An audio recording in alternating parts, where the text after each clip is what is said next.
నిన్న విజయవాడలో అమ్మవారి దర్శనం చేసుకోవడం జరిగింది. విజయవాడ ప్రజలు ఆయురారోగ్య ఐశ్వర్యాలతో సుఖ సంతోషాలతో భోగభాగ్యాలతో ఉండాలని మొట్టమొదటగా ఆ దుర్గామాతను ప్రార్థించాను.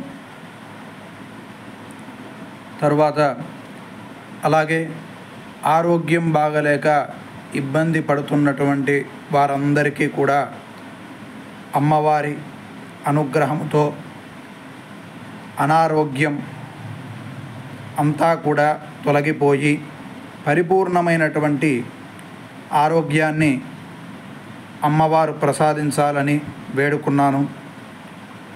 మంచి వాళ్ళందరికీ మంచి జరగాలని ఆ అమ్మవారికి మనసా వాచా కర్మణ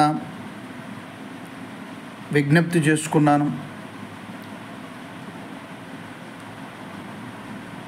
చాలా బాగా దర్శనం జరిగింది.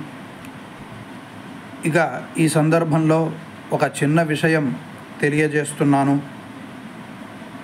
అమ్మవారిని పూజించేవారు చాలామంది కేవలం కోరికల కోసం అవి కావాలి ఇవి కావాలి అని పూజిస్తూ ఉంటారు. అయితే అమ్మవారిని నేను చాలాసార్లు దర్శనం చేసుకోవడం జరిగింది.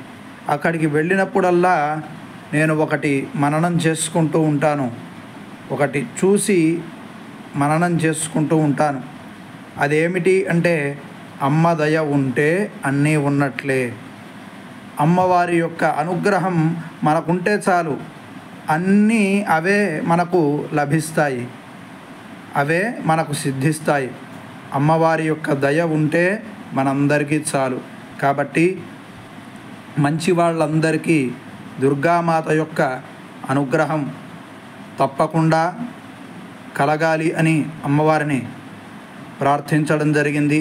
మంచి వాళ్ళందరికీ కూడా మంచి జరగాలి. అలాగే నేను చేస్తున్నటువంటి మంచి కార్యక్రమాలకు సహాయ సహకారాలు అందించేటువంటి వారందరికీ కూడా ప్రత్యేక ధన్యవాదములు. మీ అందరికీ కూడా ఎంతో మంచి జరగాలని అమ్మవారిని ప్రార్థించడం జరిగింది. ఆదిశక్తి జగన్మాత భక్తానుగ్రహకారక సర్వత్ర వ్యాప్తికే దేవి శ్రీ చండితే నమోస్తుతే.